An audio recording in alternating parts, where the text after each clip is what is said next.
కానీ చరిత్రలో పౌలు గారు ఎప్పుడు ఏ ప్రాంతానికి వెళ్ళి వాక్యం చెప్పినా ఆ ప్రాంతంలో వినని గుంపు ఎలాగుందో విశ్వసించే గుంపు కూడా అలాగే ఉంది. ఈ మాట మీరు బాగా గుర్తుపెట్టుకోవాలి. ఈ వారం 4వదిగా అదే విషయాన్ని నేను చెప్తాను.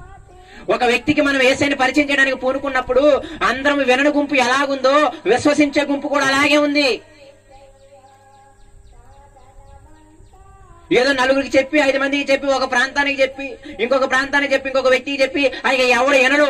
ఏది ప్రపంచాన్ని అంతా చుట్టేసినట్టు, ప్రపంచంలో ఉన్న ప్రతి వ్యక్తికి యేసుని పరిచయం చేసేసినట్టు, లేకపోతే వాడు ఉన్న ప్రాంతంలో ప్రతి వ్యక్తికి యేసుని పరిచయం చేసినట్టు, లేకపోతే వాడు ఉన్న పట్టణంలో చుట్టూ విలేజెస్ అన్నిటికీ యేసుని ప్రకటించినంత బిల్డప్ ఇస్తారనమాట. ఏమని? ఎవడున్నాడు బ్రదర్ ఈ కాలం నిలబడు అని. ఇది కూడా సాతాను మోసములో ఒక మోసమే. రండి, మీకు కొన్ని సందర్భాలు నేను చూపిస్తాను. అందరం అపోస్తుల కార్యాలకు వద్దాం. చాలా జాగ్రత్తగా ఆలకించడానికి ప్రయత్నించేద్దాం. అపోస్తుల కార్యాలు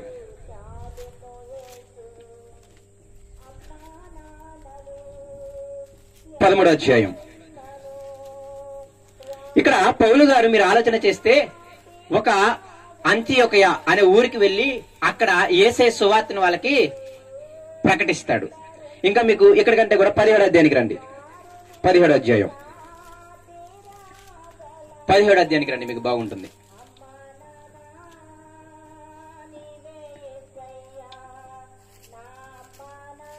17వ అధ్యాయం అపోస్తుల కార్యాలు 16వ వచనం చూడండి. పౌలు గారు తన సువార్త దండయాత్రలో ఏథెన్స్ అనే ఒక పట్టణానికి వెళ్ళాడు. ఇప్పుడు నూజివీడు ఎలాగైతే ఒక పట్టణమో, విజయవాడ ఎలాగైతే పట్టణమో, ఏథెన్స్ అనేది కూడా ఒక పట్టణం. ఓకేనా? ఆ ఊర్లోకి వెళ్ళినప్పుడు ఆ ఊరంతా దేంతో నిండి ఉందంట? విగ్రహాలతో నిండి ఉందంట. ఇక ఆయన ఏం చేశాడు అంటే, ఆయన హృదయం పరితపించలేక, అయ్యో నేను ఈ ఊరికి కూడా రుణస్తున్నాయి కదా, వీళ్ళకు కూడా నేను యేసయ్యని ప్రకటించాలి కదా, కాబట్టి ఇప్పుడు మొదలేం చేయాలి? ఇక యేసయ్య సువార్త వాళ్ళకి అందించాలి, అంతేనా కదా? ఇక ఆయన ఎమ్మటి ఏమన్నాడు తెలుసా?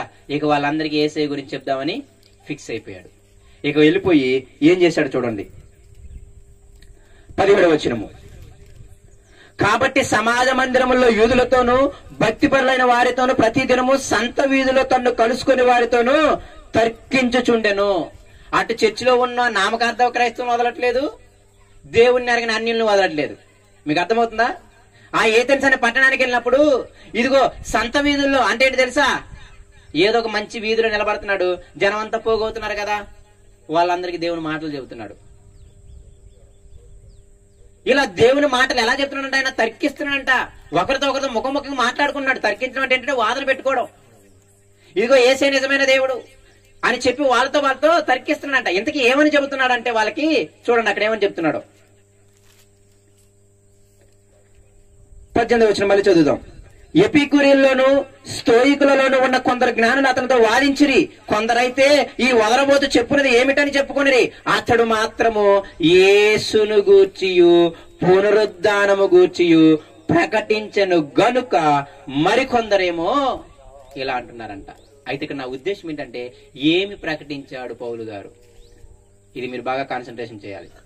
సువార్తలు ఏమి ప్రకటించాలి అంటే యేసును గూర్చి, పునరుద్ధానమును గూర్చి. అర్థమవుతుందా? ఆయన అదే ప్రకటించాడు, ఇంకేమైనా ప్రకటించాడా?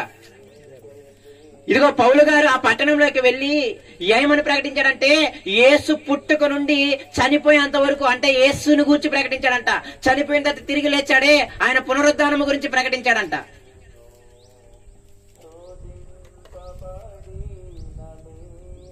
అలా ప్రకటించినప్పుడు కొందరు ఏమనుకున్నారంట? మీకు అర్థమైందా? ఏమని ప్రకటించాడంట? యేసును గూర్చి, అంటే ఆయన పుట్టినప్పటి నుండి చనిపోయినంత వరకు మొత్తం చెప్పాడంట. రెండవది ఆయన చనిపోయి తిరిగి లేచిన తర్వాత పునరుద్ధానం గురించి చెప్పాడంట. ఇక మీరు కిందకి వెళ్తే ఏమంటాడు తెలుసా? ఇదిగో ఈయనే పాపాన్ని క్షమించడానికి సరైన దేవుడు అని చెప్పి తర్వాత ఏమంటాడు తెలుసా? ఒక తీర్పు ఉంది, రేపు చనిపోయే ఒక రోజు ఉంది, ఆ రోజు యేసయ్య దగ్గర మనందరం ప్రత్యక్షం కావాలి అని చెప్పి ఆయన వాళ్ళకి తీర్పు గురించి కూడా ఆయన ఏం చేశాడు? ప్రకటించాడు. అందుకే మీరు 17వ అధ్యాయము 28వ వచనం నుండి చూడండి మీరు కావాలంటే. 26వ వచనం నుండి, ఇదిగో మరి యావత్ భూమి మీద కాపురం ఉండడానికి, అంటే మనందరం ఎలా వచ్చామో తెలుసా? ఒక మనిషి నుండి వచ్చాం. ఆయనే ఆదాము, ఆమె అవ్వ, వాళ్ళిద్దరి నుండి మనందరము పుట్టుకొని వచ్చాము అని చెప్పి తర్వాత ఏమంటాడు తెలుసా? మీరు విగ్రహాలతో నిండి ఉన్నారు కదా, మీరు విగ్రహారాధన చేస్తున్నారు కదా.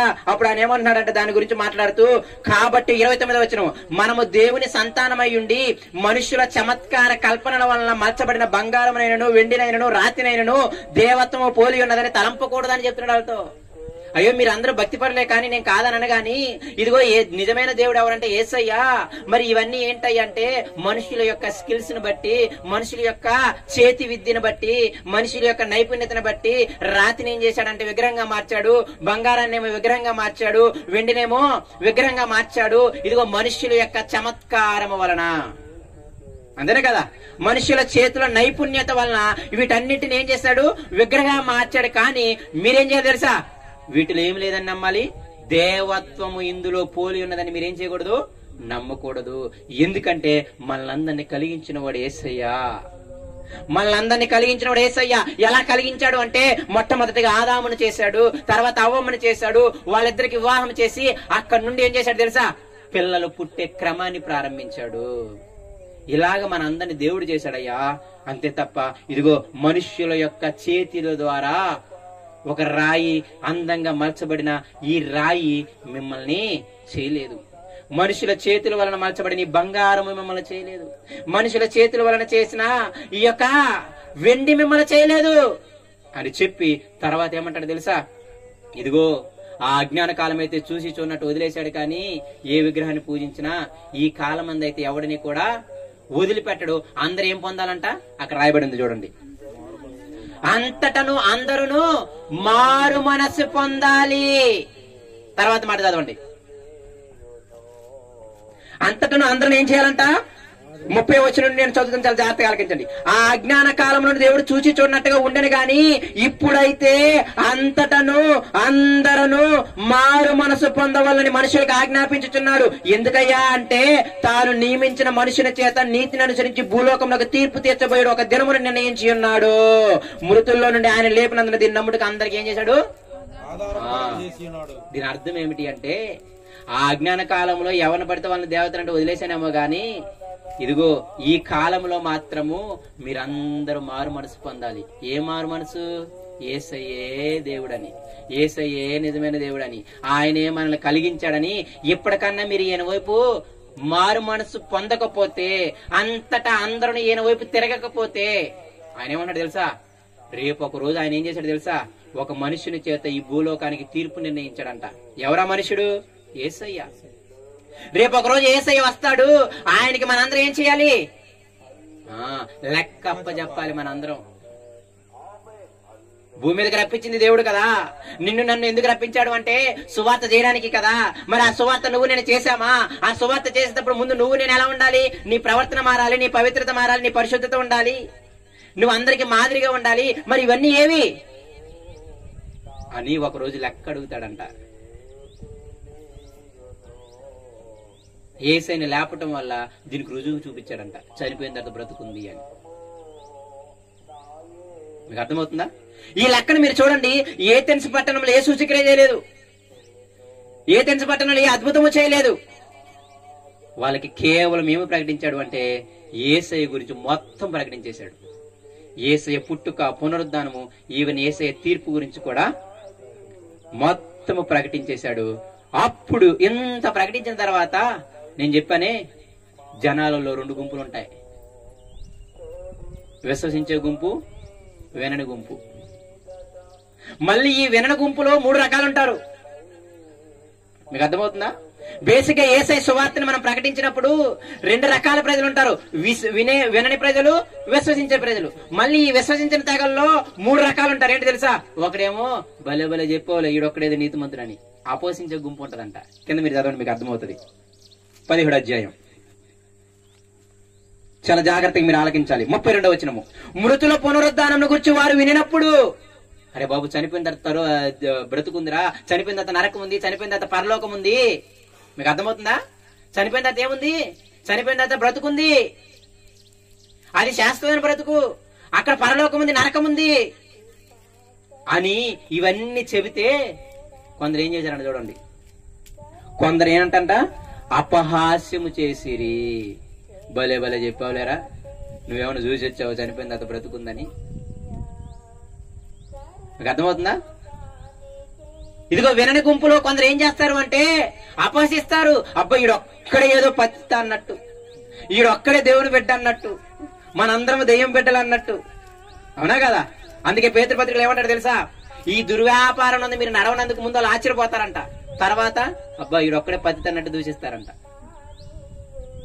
ఇదేంట్రా ఈ కాలంలో కూడా ఇలా ఉన్నాడని ముందు ఆశ్చర్యపోతారంట, తర్వాత అబ్బో ఈడొక్కడేదో పెద్ద నీతి మంతులేరా మన మీద పాపాత్ములం అని తర్వాత దూషిస్తారంట.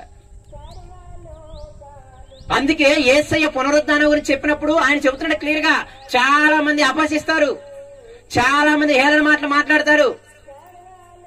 తర్వాత ఇంకో గుంపు ఉంటుందంట, ఏమంటారు చూడండి, ఇది మరి మంచి గుంపు అనమాట. ఇది మరికొందరు మాత్రము దీని గురించి నువ్వు చెప్పినది ఇంకోసారి విందామంట.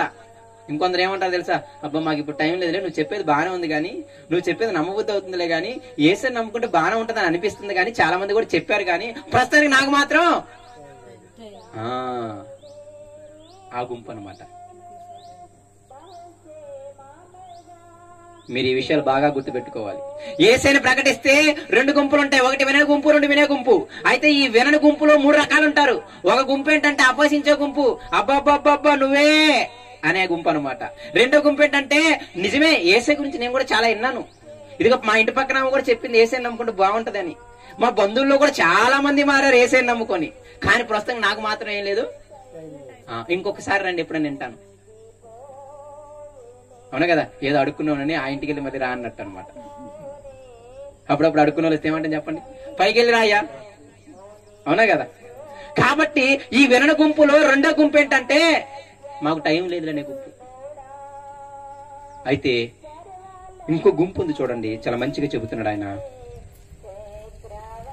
33వ వచనము, ఇంకోసారి విందుమని చెప్పారు, అలాగుండగా పౌలు వారి మధ్య నుండి వెళ్లిపోయెను. తర్వాత మాట చూడండి, అయితే కొందరు మనుష్యులు మాత్రము అతని హత్తుకొని విశ్వసించిరి.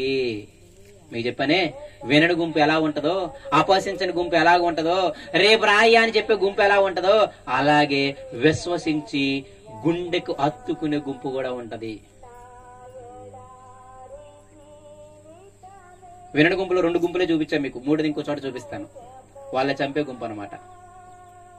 వినని వాళ్ళు కొందరు అపహసిస్తారు, కొందరు రేపు రాయి అంటారు, ఇక మూర్ఖులు ఏమంటారంటే ఈ నేసేద్దాం అనుకుంటారు. అయితే ఇక్కడ మీరు గుర్తుపెట్టుకోవాల్సింది, వినని గుంపు ఎలాగైతే ఉందో వినే గుంపు కూడా ఉంది చూడండి. అక్కడ ఏథెన్స్ ఒక అన్య ప్రాంతం, కానీ ఆ ప్రాంతంలో కూడా పౌలు సువార్త చేసినప్పుడు విన్నారా లేరా చూడండి. అయితే కొందరు మాత్రం ఓకే, ఒకరవని, ఇద్దరవని, ముగ్గురవని, నలుగురవని అనవసరం మనకి, ఎంతమంది అయితే నీకెందుకు నాకెందుకు. కానీ గుర్తుపెట్టుకోవాల్సిన విషయం ఏంటంటే ఒక్కడైనా వినేవాడు ఉంటాడు. 100 మందికి ప్రకటిస్తే ఒక్కడైనా వినేవాడు ఉంటాడు, 1000 మందికి ప్రకటిస్తే ఒకడన్నా వినేవాడు ఉంటాడు, ఒక ఊరికి ప్రకటిస్తే ఒక కుటుంబం అన్నా వినేది ఉంటుంది. ఇది మాత్రం దేవుడిచ్చిన ఒక ఆదరణ. అందుకే శిష్యులను పంపిస్తే ఏమంటాడు తెలుసా, మీరు వెళ్లే ప్రతి పట్టణానికి వెళ్ళినప్పుడు ఏమంటాడు తెలుసా, అక్కడ ఒక వ్యక్తి ఉంటాడు అనమాట. ఏ వ్యక్తి తెలుసా? సమాధాన పాత్రుడు. అంటే మీరు ఏ ప్రాంతానికి వెళ్ళినా, ఏ ఊరు వెళ్ళినా ఒక కుటుంబం ఉంటది, ఒక వ్యక్తి ఉంటాడు, వాడే సమాధాన పాత్రుడు. అంటే అర్థం ఏంటి తెలుసా, వాడు నిన్ను స్వీకరిస్తాడు. వాడు నువ్వు యేసయ్య గురించి చెప్పగానే స్వీకరించి ఇక చెప్పయ్యా అంటాడు. ఇప్పుడు మీరేం చేయాలి శిష్యులా, ఆ ఇంట్లో ఉండి శుభ్రంగా వాళ్ళు పెట్టి తింటా ఉంటూ మీరు ఆ ప్రాంతానికి ఏం చేయాలి, సువార్త చేయాలి అన్నాడు. నిజమే, అందుకే కదా మీరు ఇంటిలోకి ప్రవేశించినప్పుడు ఆ ఇంట్లో తినండి, ఆ ఇంట్లో ఉండండి, రేపు వెళ్ళిపోయేటప్పుడు వాళ్ళకి ప్రార్థన చేసి ఆశీర్వదించండి. ఆ ఇల్లు యోగ్యమైనదైతే వస్తుంది, యోగ్యం కాకపోతే పోతుంది. అంటే నేను ఏమంటున్నానంటే కంపల్సరీగా ఒక కుటుంబం సేకరించే గుంపు ఉంటది. ఒకవేళ వేసే నామకార్థంగానే స్వీకరించి మనకు అనవసరం, అక్కడ పని వెళ్ళిపోద్ది. నీకు అక్కడ మీటింగ్ పెట్టుకోవడానికి, నీకు అక్కడ సువార్త చేయడానికి మాత్రము వీలు కదులుతుంది. కానీ పౌలు గారు చెప్పినప్పుడు విశ్వసించిన వాళ్ళు నిజమైన విశ్వాసులు, ప్రేమైన దేవుని పిల్లారా. అందుకే ఆయన అన్నారు, అయితే కొందరు మాత్రం ఏం చేశారంట, అతని నిజంగా, ఎంత మంచి మాట అది, కొందరు మాత్రము హత్తుకొని విశ్వసించిరి. వారిలో అరేయోపగీతుడైన దియోనూసియు దమరి అని ఒక స్త్రీయు వీరితో కూడా మరికొందరు నుండి. అమ్మో, ఆ పట్టణంలో ఉన్నారు కొంచెం మంది, తక్కువ మంది ఏం కాదు. ఈ విషయాన్ని మీరు జ్ఞాపకం పెట్టుకోవాలి. మనందరం ఎక్కడ ఆగిపోయామంటే, యేసే గురించి చెప్పిన తర్వాత, చనిపోయిన తర్వాత బ్రతుకుందని చెప్పిన తర్వాత, ఇదిగో చనిపోయిన తర్వాత తీర్పు ఉందని చెప్పిన తర్వాత, వాళ్ళందరూ మన పిచ్చోళ్ళు చదువుతున్నారన్న బాబు అని ఆగిపోవడం దగ్గరే మీరు ఆగిపోయారు. వాళ్ళకి యేసే గురించి చెబితే మనల్ని అపహసిస్తారు, ఈడేదో చూసి వచ్చినట్టు పెద్ద చెప్తున్నాడు. మళ్ళీ యేసే గురించి చెప్తాడు, ఇప్పుడు ఏంటన్నా రేపు రమ్మంటాడు, ఎల్లుండి రమ్మంటాడు, మన మీద పెద్ద ఖాళీగా ఉన్నట్టు. వాడేది బిజీ, మన మీద ఖాళీగా ఉన్నట్టు, ఆడిగీలు ఉన్నప్పుడు రమ్మంటాడు అనమాట. ఈ రెండింటి దగ్గరే మీరు ఆగిపోయారేమో. కానీ మూడో గుంపు ఉంది. ఆ గుంపు విశ్వసించి నిన్ను నన్ను హత్తుకునే గుంపు. నిజంగా ఎఫెసు సంఘంతో చెప్పినప్పుడు ఒక మంచి మాట మీకు చెప్తాను చూడండి. 20వ అధ్యాయానికి ఒకసారి రండి. హత్తుకునే గుంపు ఎంత గొప్పగా ఉంటదంటే, ఒకరైన ఇద్దరమని 20వ అధ్యాయము 36వ వచనము. ఆ ఎఫెసు సంఘంతో చక్కగా పెద్దలు నియమించి తిరిగి వెళ్ళిపోతున్నప్పుడు ఏం చేస్తున్నాడు చూడండి. అతడు ఇలాగూ చెప్పి మోకాల్లోని వారందరితో ఏం చేశాడంట, ప్రార్థన చేశాడంట. అప్పుడు వారందరూ ఏం చేశారు తెలుసా, పౌలు చూసి చాలా ఏడ్చారంట. మీరు ఇక మీదట నా ముఖం చూడరని పౌలు చెప్పిన మాటకు విశేషముగా దుఃఖించుచు పౌలు మెడ మీద పడి అతన్ని ముద్దు పెట్టుకొని వారు ఓడ వరకు అతన్ని సాగనంపారంట. ఆ విశ్వసించే గుంపు ఎంత ఎక్సలెంట్ గా ఉంటది. ఆ విశ్వసించిన గుంపు ఎలా ఉంటదంటే తెలుసా, పౌలును హత్తుకుందంట. పౌల్ని ఎంతగా ప్రేమించింది అంటే, ఆ గలతీ సంఘంలో అంటాడు, మీరు నన్ను ఎంతగా ప్రేమించారంటే, ఇదిగో నాకు కంటి సమస్య ఉంది అనుకుంటే మీరు మీ కనుగుడ్డి పీకిచ్చే అంత ప్రేమ ఉందంట వాళ్ళకి. ఎవడెత్తాడు చెప్పండి మీకు? గలతీలతో అంటాడు ఆయన, మీరు ఎంత ప్రేమ కలిగిన వాళ్ళంటే మీరు మీ కనుగుడ్లను సైతము నాకు ఇచ్చే అంత ప్రేమ కలిగిన వాళ్ళు. ఆ విశ్వసించిన గుంపు ఇంత ప్రేమ కలిగి ఉంటదంటే, ప్రేమైన దేవుని పిల్లరా, పౌలు వెళుతుంటే ఏడుస్తుందంట, ఆయన మెడ మీద పడి ముద్దు పెడుతుందంట. మీరు చూస్తే ఫిలోమోను పత్రిక ఎక్కడ ఉంటుందో ఒక పత్రిక అనుకుంటా. ఆ ఫిలోమోను గారు మంచి ధనవంతుడంట. కానీ అంత ధనవంతుడు, మీ భాషలో చెప్పాలంటే ఒక ప్రాంతానికి ఎమ్మెల్యే అనుకోండి, అంత ఎమ్మెల్యే పౌలు గారి వెనక మూట మోస్తే ఆయన బట్టలు బస్సు ఎక్కిస్తున్నాడంట. ఎలా ఉంటుంది ఆ సీన్ ఒకసారి ఆలోచించండి. పౌలు గారి ఆ యొక్క అంగీని, ఆ చిన్న ట్రంక్ పెట్టిని ఎవరు మోసుకెళ్లారంటే తెలుసా? అదనమాట ఫిలోమోను. మొత్తానికి ఇంకొక ఆయన ఎవరో, మొత్తానికి మాత్రం ఒక ఆయన మంచి ధనవంతుడంట. ఫిలోమోనే నాకు తెలిసి మాక్సిమం. ఆయన నిజంగా పడవెక్కించడానికి ఆయన సామాన్యుని మోసుకెళ్ళేవాడంట. అంతటి ప్రేమ ఎలా వచ్చింది? అంతటి త్యాగం చేయాలని మనసు ఎలా వచ్చింది? యేసయ్య సువార్త మాత్రమే అలా చేసింది. నేను మళ్ళీ చెబుతున్నాను, పౌలు ఏం చేశాడు ఎఫెసు సంఘానికి? సుమారు 3 సంవత్సరాల నుండి ఏం చెప్పాడు? యేసయ్య గురించిన సువార్త చెప్పాడు. నేను అన్నానే, సువార్తకి శక్తి ఉంది. ఎటువంటి శక్తి తెలుసా? స్వార్థాన్ని చంపేసేంత శక్తి ఉంది, మోసాన్ని చంపేసేంత శక్తి ఉంది, ప్రేమను పుట్టించేంత శక్తి ఉంది. ఒక వ్యక్తిని చంపటం మానేసి ఒక వ్యక్తి కోసం చచ్చిపోదామన్నంత శక్తి యేసయ్య దగ్గర ఉంది. నేను అప్పుడప్పుడు అంటాను, ఎవడో అపహసిస్తాడని, ఎవడో ఏదో అంటాడని మీరు సువార్త చేయడం మానేస్తే ఇంత మంచి వ్యక్తులని మీరు పొందుకోవడం పోగొట్టుకుంటారు. మీ జీవితంలో ఎవడో కూడా ఇలాంటి దొరకడు మీకు. కారణం, మీరు ఎవరికి యేసయ్యని ప్రకటించలేరు. మీరు నిందల దగ్గర, లేకపోతే అవమానాల దగ్గర, శ్రమల దగ్గర, లేకపోతే ఇంకొకరు కొడతాడమో చంపేస్తాడమో అక్కడ దగ్గర ఆగిపోయారేమో. కానీ ఈ యేసయ్యని ప్రకటించుకుంటుంటే మీ దగ్గర ఉండే వాళ్ళంతా కూడా స్వార్థపరులే మీ చుట్టుపక్కల ఉంటారు. నీకు నాకు హృదయపూర్వకంగా సాయం చేసే గుంపుని నేను మిస్ అవుతాం. ఒక్క సువార్త ద్వారా మాత్రమే అటువంటి గుంపును మనం పొందుకోగలం. కాబట్టి దయచేసి సువార్త అనేది చాలా ప్రాముఖ్యమైనది. ఇంకా కొన్ని సందర్భాలు చూపిస్తాను చూడండి. ఇప్పుడు 13వ అధ్యాయానికి వద్దాం. అపొస్తలుల కార్యాలు. అందరికి అర్థమవుతుందా? నాది ఒకటే కాన్సెప్ట్, సువార్త మోసుకెళ్తే వినే గుంపు ఉంటది, వినని గుంపు ఉంటది, విశ్వసించే గుంపు ఉంటది. అది మాత్రం ఈరోజు మీకు చెప్తున్నాను. అయితే ఇంకొక మాటకి వెళ్దాం. 13వ అధ్యాయానికి వద్దాం. 13వ అధ్యాయంలో పౌలు గారు బర్నబా గారు అంతియోక అనే ఊరికి వెళ్తారు. ఇందాక ఏథెన్స్కి వెళ్ళినట్టు ఈసారి ఇంకో ఊరికి వెళ్ళాడంట. ఏ ఊరికి? అంతియోకయ. ఆ ఊర్లోకి వెళ్ళిన తర్వాత ఆ సమాజ మందిరంలో దూరి సువార్త గట్టిగా చెప్పాడంట యేసయ్య గురించి. అప్పుడు వాళ్ళందరూ ఏమన్నారు తెలుసా? విని చాలా ఆనందపడ్డారంట, ఇంత గొప్ప మాటలు మాకు చెప్పారని. హక్కును చేర్చుకున్నారంట. చూడండి 13వ అధ్యాయము 42వ వచనము. అయిపోయింది, ఆయన ప్రసంగించడం మొత్తం అయిపోయింది అనమాట. మీరు 13వ అధ్యాయం మొదటి వచనం నుండి చదువుకుంటుంటే ఆయన ప్రసంగం మొదలైద్ది. 13వ అధ్యాయము 14వ వచనం నుండి చూసుకోండి. సందర్భం అది పిసిదియోలోని అంతియోకకి వెళ్ళాడు ఆయన. 13వ అధ్యాయం 14వ వచనం నుండి చదివితే పిసిదియోలోని ఎక్కడికి వెళ్ళాడు? అంతియోక అనే పట్టణానికి వెళ్ళి సుమారుగా ప్రసంగం చేసుకుంటూ 42వ వచనం వరకు ప్రసంగం చేశాడు ఆయన. 13వ వచనం నుండి 42వ వచనం వరకు ప్రసంగం చేస్తే ఆ విన్న వాళ్ళందరూ ఏం చేశారు చూడండి. 42వ వచనము. వారు సమాజ మందిరంలో నుండి వెళ్ళుచుండగా ఈ మాటలను మరుసటి విశ్రాంతి దినమున తమతో చెప్పవాలని వాళ్ళందరూ ఏడుకున్నారంట. పౌలు బర్నబాను ఏం చేశారు తెలుసా? అక్కడున్న వాళ్ళందరూ కూడా, జనులందరూ కూడా ఏమన్నారు అంటే, ఇదిగో ఈ మాటలు మాకు వచ్చే విశ్రాంతి దినం కూడా చెప్పు. ఈ ఆదివారం చెప్పు, చాలా బాగున్నాయి, మాకు వచ్చే ఆదివారం కూడా ఈ మాటలు చెప్పని ఏం చేశారు తెలుసా? ఆ జనులందరూ కూడా, ఆ వాక్యం విన్న జనులందరూ కూడా ఏం చేశారంట? వేడుకున్నారంట పౌలుని బర్నబాని. సరేలే, వాళ్ళు అడిగారు కదా నోరు తెరిచని చెప్పి పౌలు బర్నబా ఉన్నారంట. విచిత్రం ఏంటంటే నెక్స్ట్ ఆదివారానికి వాళ్ళు ఏం చేశారు తెలుసా? ఏం చేశారు చూడండి. 43వ వచనం ఒకసారి మళ్ళీ చదువుదాం.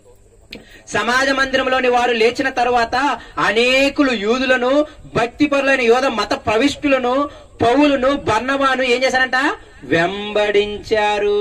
ఇదిగో విశ్వసించే గుంపు. సువార్త ప్రకటించినప్పుడు ఏ గుంపు ఉంటుంది? విశ్వసించే గుంపు ఉంది. ఎంతమంది విశ్వసించారంట తెలుసా? యూదులు విశ్వసించారంట. ఈవెన్ పాస్టర్లు కూడా మారిపోయారంట. మీ భాషలో విశ్వాసులు మారిపోయారంట, పాస్టర్లు మారిపోయారంట. పౌలు బర్నబాను ఏం చేశారంట? వెంబడించారంట. విశ్వసించే గుంపు ఉంది, మీరు గుర్తుపెట్టుకోవాలి. అయితే ఈ విశ్వసించిన గుంపు ఎంత గట్టిగా ఉందో తెలుసా మీకు? ఇంకొక ఆదివారం రమ్మన్నారా లేదా? గుర్తుంది కదా మీకు? ఇంకొక ఆదివారం రమ్మన్నారా లేదా? మీ వాక్యం చాలా బాగుంది, ఇంకొక ఆదివారం రమ్మన్నారా లేదా? ఆ ఆదివారానికి ఏం చేశారు తెలుసా? ఆ ఊరు మొత్తాన్ని ఎత్తుకొచ్చారు. విన్న ఈ కొద్ది మంది నెక్స్ట్ ఆదివారానికి ఏం చేశారంటే ఊరు మొత్తాన్ని ఎత్తుకొచ్చేసారు. చూడండి ఆ మాట ఎంత ఆశ్చర్యంగా ఉంటుంది. 44వ వచనం. మరుసటి విశ్రాంతి దినమునకు దాదాపుగా సుమారు 90% దాదాపుగా ఆ పట్టణమంతయు దేవుని వాక్యము వినుటకు కూడి వచ్చేసిందంట. దెబ్బకు చూడండి. ఆ విన్న కొంచెం గుంపు ఉంది, ఆ విన్న చిన్న గుంపు ఉంది. వాళ్ళు విన్న మాటలు ఏం చేశారు తెలుసా? ఇక మొత్తానికి ప్రకటించేశారట శుభ్రంగా. ఇదిగో మా మధ్యకి పలానా పాస్టర్ గారు వచ్చారు, చాలా బాగా వాక్యం చెప్తున్నారు, యేసే నిజమైన దేవుడు అంట, ఆయనే పాపాలు క్షమించగలిగే శక్తి ఉందంట. అందుకే మీరు 38వ వచనంలో ఒక మాట చూడండి. 38వ వచనం. కాబట్టి సహోదరులారా, మీకు యేసుక్రీస్తు ద్వారానే పాప క్షమాపణ ప్రచురమవుతున్నదనియు. వాళ్ళు ఏం బోధించాడంటే పౌలు గారు, మీ పాపాల వల్లనే మీరు ఈ శ్రమలు అనుభవిస్తున్నారు. ఈ పాపాలు పోవాలి అంటే ఈ పాపాలను తీసివేసే శక్తి ఎవరికి ఉంది? ఈ భూమి మీద ఏ మనిషికి లేదు, ఏ పాస్టర్కి లేదు, ఏ పంతులకి లేదు, ఏ దేవతకి లేదు. మరి ఎవరికి ఉంది అంటే యేసుక్రీస్తు వారికి తప్ప మన పాపాలను క్షమించే అధికారం ఎవరికి లేదు. ఈ పాపాల వల్లనే మనకు రోగాలు, ఈ పాపాల వల్లనే మనకు రుగ్మతలు, ఈ పాపాల వల్లనే మనకి శ్రమలు. అందుకే పక్షవాయువు గలవాడు వస్తే ఏమన్నాడు తెలుసా? నీ రోగం పోయింది, ఎలుపు అనలేదు, నీ పాపాలు క్షమింపబడి పో అన్నాడు. ఇదేం కర్మ? ఆయన తెలుసు నీ పాపాల వల్ల నీకు రోగాలు రా నాయన అని. 38 సంవత్సరాల నుండి బేతెస్తా కోనేరు దగ్గర పడి ఉన్నవాడిని ఏమన్నాడు? అరే, మరి ఎక్కువ కిడి నీకు జరగకుండా ఉండాలి అంటే ఏం చేయకూడదంట? మరి అన్నడును పాపము చేయకూడదు అన్నాడు. నిజంగా మళ్ళీ చెబుతున్నాను, పాపం వలనే మనకు వచ్చిన జీతాలు ఇవన్నీ. ఆదాము చేసిన పాపం, తినొద్దన్న పన్ను తిన్నాడే, ఒక్క మాట మీరాడు, దాని కర్మ ఈరోజు ఏమైంది తెలుసా? మీరందరూ ప్రసవేదంతే పిల్లల్ని అంటున్నారు. దాని కర్మ పురుషులందరూ ఏం చేస్తున్నారు తెలుసా? చెమటోడ్చి తిండి తినాల్సి వస్తుంది. దాని కర్మ ఎంత చెమటోడ్చినా గచ్చ పొదలు, ముళ్ళ పొదలు, పురుగులు పుట్రా పడుతున్నాయి. ఏంటి దీని అంతటికి కర్మ? దీని అంతటి కారణం ఏంటి? ఆదాము దేవుని మాటని మేరటం. అరే, ఆ పండు తినొద్దురా అంటే ఈరోజు మనల్ని కూడా, అయ్యా మీరు ఈ పని చేయొద్దమ్మా, ఆ పని చేయొద్దమ్మని ఎంత చెప్పినా నీకు నాకున్న విర్రవిగే తనం ఉందే, నీకు నాకుండే చెబితే బాగోదు, కానీ ఆ తనాన్ని ఈరోజు నువ్వు నేను అనుభవించేవి ఇవన్నీ. కాబట్టి నేను క్లియర్ గా చెప్పగలను. అందుకే పౌలు గారి బోధల్లో పాప క్షమాపణ యేసయ్య దగ్గర దొరుకుతుందని ఉంది. యేసయ్యని ప్రకటించడం అంటే అదే అర్థం. పాపాలు క్షమించే అధికారం ఎవరికి ఉంది? మనిషికోమేడ భూమి మీద ఎవరికి లేదు. యేసయ్యను గూర్చి పునరుద్ధానం గుర్చిలో అన్నట్లో యేసయ్యను గూర్చి అన్న దాంట్లో ఈ పాపం గురించి ఉంది. ఎన్ని చెప్పినప్పుడు విశ్వసించే గుంపు ఉంది, మీరు గుర్తుపెట్టుకోవాలి. విశ్వసించే గుంపు ఉంది, మీరు గుర్తుపెట్టుకోవాలి. ఆ విశ్వసించిన గుంపు ఎంత గట్టిగా ఉంది తెలుసా? ఊరిని ఎత్తుకొచ్చేసిందంట వాక్యం వినించడానికి. అది ఆసక్తి అంటే, అది కృతజ్ఞత కలిగిన బ్రతుకు అంటే. తర్వాత మాట చూద్దాం, 44వ వచనము. మరుసటి విశ్రాంతి దినమున దాదాపుగా పట్టణమంతయు దేవుని వాక్యము వినుటకు కూడవచ్చును. ఇప్పుడు మొదలైంది రెండో గుంపు, వినని గుంపు ఉందిగా. మొదలైంది చూడండి, వినని గుంపు. యూదులు జనసమూహములు చూచి మత్సరముతో నిండుకొని దూషించుచు పౌలు చెప్పిన వాటికి ఏం చేశారంట? అడ్డం వేశారంట. మిగతా పాస్టర్లందరికీ ఏమైపోయిందంటే, మా దగ్గరికి ఎంతమంది రావట్లేదు, ఏం దగ్గరికి ఎంతమంది వచ్చేసారని మత్సరం అంటే ఏంటి తెలుసా? చెడ్డ కళ్ళు అంటే ఏంటి తెలుసా? ఓరవలేని తనం. పక్కింట్లో ఏది ఉంటే మన ఇంట్లో లేకపోతే ఓరవలేమే, ఆ తనం వచ్చిందంట వాళ్ళకి. ఆ యూదులకి, ఆ యొక్క పాస్టర్లకి మన భాషలో ఏమొచ్చిందో తెలుసా? మేము వాక్యం చెప్తున్నప్పుడు ఎవడు రాలేదే, వీళ్ళు ఇద్దరు వాక్యం చెబుతుంటే ఊరంతా వచ్చేసిందేంటి అని వాళ్ళకి ఏమొచ్చిందంట? మత్సరం వచ్చిందంట, కుళ్ళు భావం వచ్చిందంట. ఇక ఏం చేశారంటే పౌలుకి అడ్డం చెప్పడం మొదలెట్టారు. అడ్డం చెప్పడం తాగలేదు ప్రేమైన దేవుని పిల్లరా. తర్వాత ఏం చేశారో చూడండి,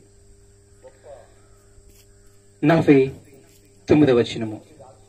ప్రభు వాక్యము ఆ ప్రదేశమంతటా వ్యాపించను, కానీ యూదులు ఏం చేశారు తెలుసా?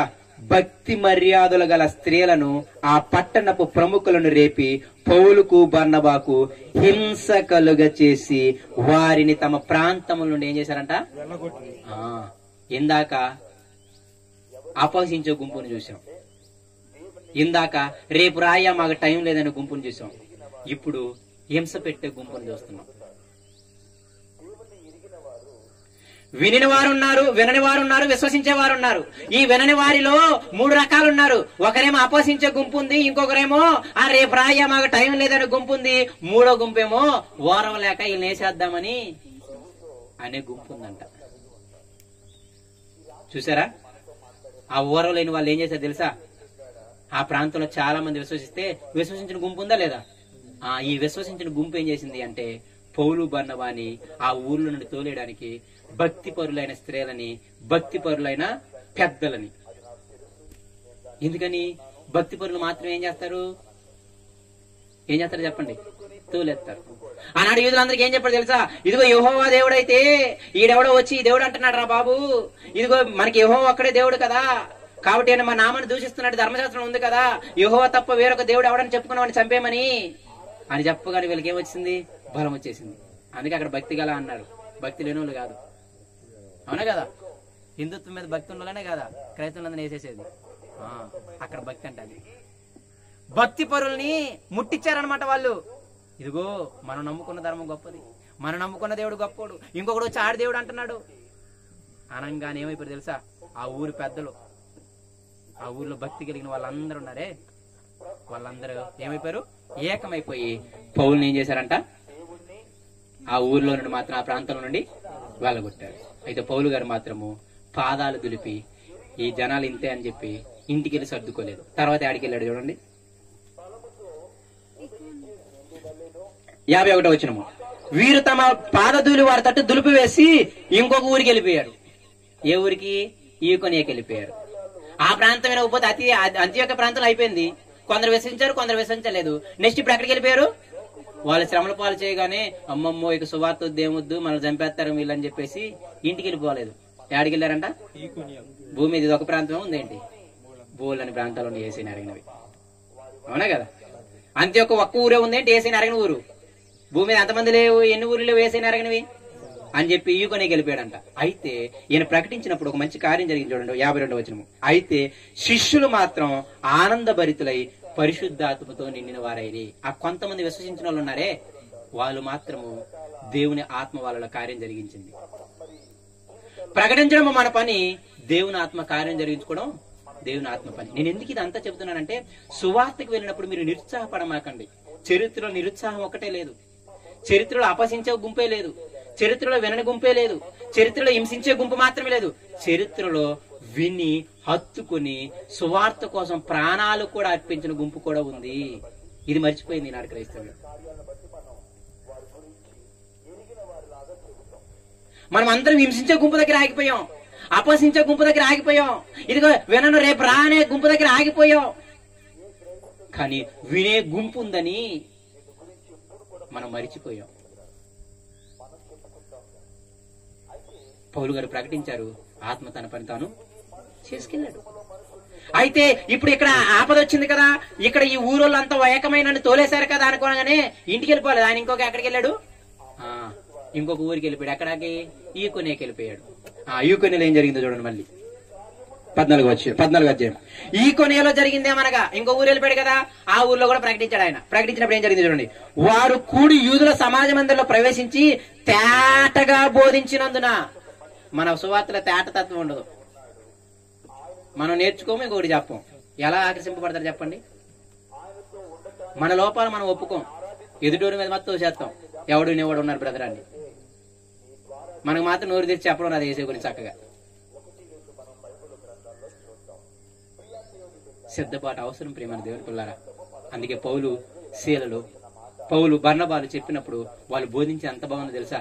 తేటగా చెప్పారంట, ఏం మరుగులేదు, అంత క్లియర్ గా చెప్పారంట వాళ్ళు యేసయ్య గురించి, దేవుని గురించి. ఈనాడు మనకేమో 4 ముక్కలు తెలివేసి పరిచయం చేయడానికి, కానీ నోరు తెరిచి ఎవడు అంటాడు బ్రదర్ అంటాం, ఎవడికి టైం ఉంది బ్రదర్ అనడానికి అంటాం.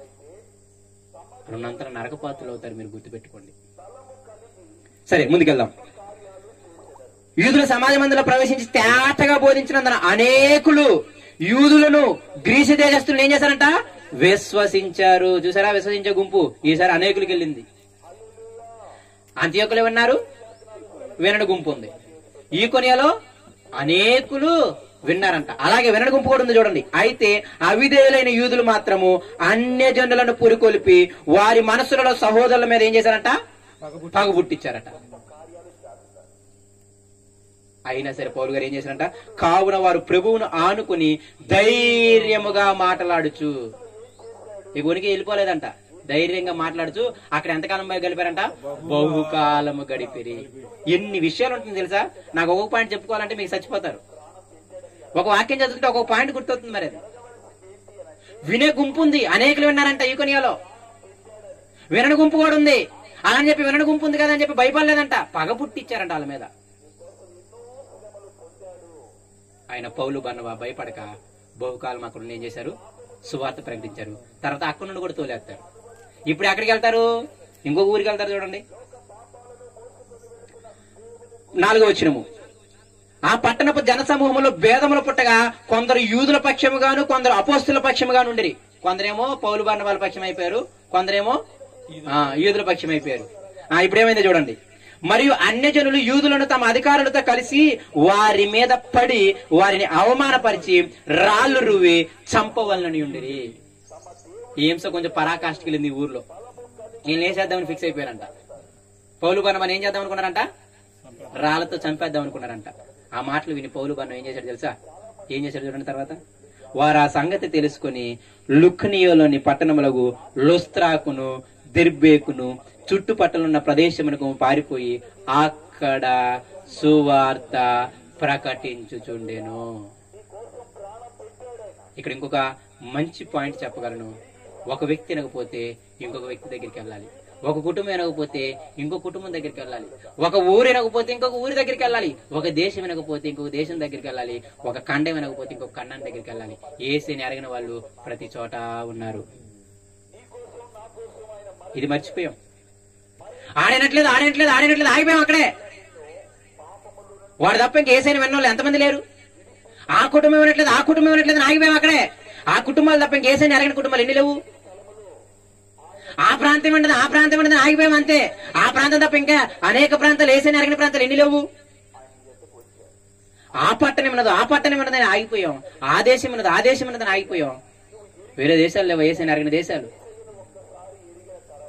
వాళ్ళు చూసారా, చంపే అంత స్థితి వచ్చినా సరే వాళ్ళు పక్క పట్టణానికి పారిపోయి అక్కడ సువార్త చేస్తూ ఉండిపోయారు తప్ప సువార్తను ఆపేయలేదు. మీరు సువార్త క్రమాన్ని చాలా జాగ్రత్తగా ఆలోచించాలి. అపోస్తుల కార్యాలు మనసు పెట్టి చదవండి, ఎంత ఎక్సలెంట్ గా ఉంటుందో. చూసారా, అంత్యోకులో వినడు గుంపు ఉంది, వినే గుంపు ఉంది. ఈకొనియాలో వినడు గుంపు ఉంది, వినే గుంపు ఉంది. తర్వాత ఎక్కడికి వెళ్ళిపోయారు తెలుసా? లుస్త్రాకి వెళ్ళిపోయారు. ఆ లుస్త్రాలో ప్రకటిస్తుంటే ఏం చేశారు తెలుసా? ఈ అంత్యోకియా, ఈ ఈకొనియా, ఈ లుస్త్రా, ఈ ముగ్గురు ఏకమయ్యి పౌలును రాళ్లతో కొడితే ఇక చచ్చిపోయాడు అనుకుని కుక్కని ఇచ్చినట్టు పక్కకి ఇచ్చేశారంట. మీకు అర్థమవుతుందా? ముందుగా గుంటూరులో ప్రకటించాడు, అది అంత్యోక అనుకోండి. తర్వాత విజయవాడలో ప్రకటించాడు, అది ఈకుని అనుకోండి.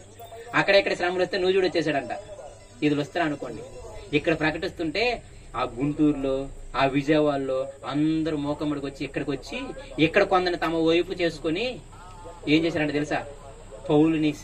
పౌలుని బర్నబాని రాళ్లతో కొట్టారంటే ప్రేమ దేవుని పిల్లలు. ఎంత గట్టిగా కొట్టారంటే చూడండి అక్కడ 19వ వచనము. అంత్యోకయ నుండి ఈకొనియ నుండి యూదులు వచ్చి జనసమూహములను తమ పక్షముగా చేసుకుని, ఆ పదజాలు చాలా జాగ్రత్తగా గుర్తుపెట్టుకోండి. జనసమూహములను తమ పక్షముగా చేసుకుని పౌలు మీద రాళ్లు రువి అతడు చనిపోయాననుకుని పట్టణములకు ఇడితిరి. ఎంతలా కొట్టారు తెలుసా? ఇక కొన ఊపిరిందులు ఎందుకు ఇలా వదిలేశారంట. అంటే ఎంతలా అనుకుంటుంటారు చూడండి. ఇక కూడా చచ్చిపోయాలే అనుకున్నంత అంత హృదయం వీళ్ళకి వచ్చిందంటే ఎంత గట్టిగా కొట్టుంటారు అన్ని. కుక్క నీడ్చుకెళ్ళినట్టు ఈడ్చుకెళ్లారంట, ఏదో కాలు పట్టుకొని తీసుకెళ్లి ఎక్కడ పడేశారంట? ఊరికి బయట పడేశారంట. ఇంతగా కొడితే అప్పటికి కూడా ఆయన సువార్త ఆపలేదు. అది భయంకరమైన విషయం. అప్పుడు ఏమైందో చూడండి. అయితే శిష్యులు అతని తట్టు నిలిచి ఉండగా అతడు లేచి పట్టణములో ప్రవేశించి మరునాడు బర్నబాతో కూడా దెర్బేకు పోయివాడు. ఇంకో ఊరికి వెళ్ళిపోయాడు. మళ్ళీ ఎవరు చూస్తుండగా? శిష్యులు చూస్తుండగా. ఇందాక మీకు చెప్పానే, మాదిరి తత్వం ఉండాలి. అన్ని శ్రమలు వచ్చినా, కుక్కను కొట్టినట్టు రాళ్లతో కొట్టినా ఆ శిష్యులందరూ చూస్తుంటే ఏమైంది తెలుసా? దులుపుకొని ఇంకొక పట్టణానికి వెళ్ళిపోయాడు దెర్బేకి. రేపు చూసిన వాళ్ళు ఏమంటారు చెప్పండి? మేము కూడా మమ్మల్ని కొట్టిన మేము కూడా ఇంకొక ఊరికి. అది మాదిరి కాదు. మాదిరి ఎక్కడ పౌలు విడిచిపెట్టలేదు ప్రేమని దేవుని పిల్లారా. మీరు సువార్తలు చదువుతుంటే, క్షమించండి, పత్రికలు చదువుతుంటే ఒక సహోదరుని కోసము ఆయన నష్టపోవడానికి ఇష్టపడినంత ప్రేమ ఉంది ఆయనకి. మీకు బైబిల్ సరిగ్గా అర్థం అవ్వలేదు కానీ చదువుతుంటే మీకు అర్థమవుతుంది. ఇదిగో శిష్యులందరూ చూస్తున్నారంటే ఇదేంట్రా బాబు, కుక్కను కొట్టినట్టు కొట్టారు, ఇక కొన ప్రాణంతో ఉన్నవారు అనుకుంటే మళ్ళీ దులుపుకొని ఇంకో ఊరు వెళ్తున్నాం ఏంటి? అక్కడికి వెళ్ళి సువార్త ప్రకటించాడంట. 21వ వచనం. వారు ఆ పట్టణంలో సువార్త ప్రకటించి మళ్ళీ ఏం చేశారంటే అనేకులను శిష్యులుగా చేసిన తర్వాత ఆ దెర్బేలో కూడా సువార్త ప్రకటించి అక్కడ కూడా వినే గుంపు ఉందా లేదా? శిష్యులుగా చేశారంటే ఉన్నారనే లేరనే. ఇంకో కొత్త మలుపు చెప్పనా? విచిత్రం ఏంటంటే ఇప్పుడు ఎవడైతే కొట్టాడు ఆ ఊళ్ళకి మళ్ళీ మొదలెట్టాడు ప్రయాణం. ఇది ఇంకో భయంకరమైన విషయం. అంత్యోకయ, ఈకొనియ, లుస్త్రా ముగ్గురు కలిపి కొట్టారా? కొడితే శుభ్రంగా ఇంకొక ఊరికి వెళ్ళిపోయాడా? ఆ ఊర్లో వచ్చి సువార్త ప్రకటించాడంట, కొందరు శిష్యులు చేశాడంట. ఇప్పుడు ఎక్కడికి వెళ్ళాలి చెప్పండి? ఇంకొక ప్రాంతానికి వెళ్ళాలి లేదా? కానీ ఇప్పుడు ఎక్కడికి వెళ్ళాడు తెలుసా? మళ్ళీ కొట్టిన ఊర్లకి వెళ్ళాడు, 3 ఊర్లకి. ఎందుకు తెలుసా? అక్కడ విన్నోళ్ళు ఉన్నారుగా, అక్కడ విన్న విశ్వాసులు ఉన్నారుగా, మళ్ళీ వాళ్ళు ఎక్కడ పోతారో అని. పౌలు స్ట్రాటజీ చూసినప్పుడు నిజంగా ప్రియమైన దేవుని పిల్లలారా, సువార్త కోసం చచ్చిపోయాడు ఆయన, అంతే. అసలు ఆయన స్ట్రాటజీ చాలా ఎక్సలెంట్ స్ట్రాటజీ. ఎందుకు ఇదంతా చెబుతున్నానంటే మీరు వినడు గుంపు దగ్గర ఆగిపోయారు. అసలు నన్ను అడిగితే అసలు పరిచయమే చేయట్లేదు తర్వాత సంగతి. వినడు గుంపు దాకా వెళ్ళారు మీరు. ఎంతమందికి పరిచయం చేశామని అడిగితే ఏం చెప్తాను చెప్పండి? యేసయ్య సిలువ త్యాగాన్ని మీరు వ్యర్థం చేస్తున్నారు. పౌలు వాడిన మాట, సిలువ వ్యర్థం కాకుండానట్లు మీకు నేనేం చేస్తున్నాను? సువార్త ప్రకటిస్తున్నాను. నిజంగా ప్రియమైన దేవుని పిల్లరా, ఎంత శిక్షకు పాత్రులం అంటే, ఎంత దౌర్భాగ్యులం అంటే అంత దౌర్భాగ్యులం. యేసయ్య మరణాన్ని అప్పనంగా అనుభవిస్తున్నవారు. ఏదో ఇస్త్రీ బట్టలు వేసుకొని చర్చికి వచ్చి అప్పనంగా అన్ని ఉంటే చక్కగా కూర్చొని ఒక గంటినేసి వెళ్ళిపోయి మళ్ళీ ఎప్పుడో వచ్చి, ఇది మరి 2 అంతల శిక్ష పాత్రలు ప్రేమ దేవుని పిల్లారా. అడుగుతాడు, లెక్క అడుగుతాడు. పౌలు గారు చాలా కష్టపడి చెప్పాడు. అది యేసయ్య యొక్క మనసు ప్రియమైన దేవుని పిల్లారా. చివరి మాట చూపించి నేను ముగించి వేస్తాను చూడండి. 18వ అధ్యాయం కొద్దాం.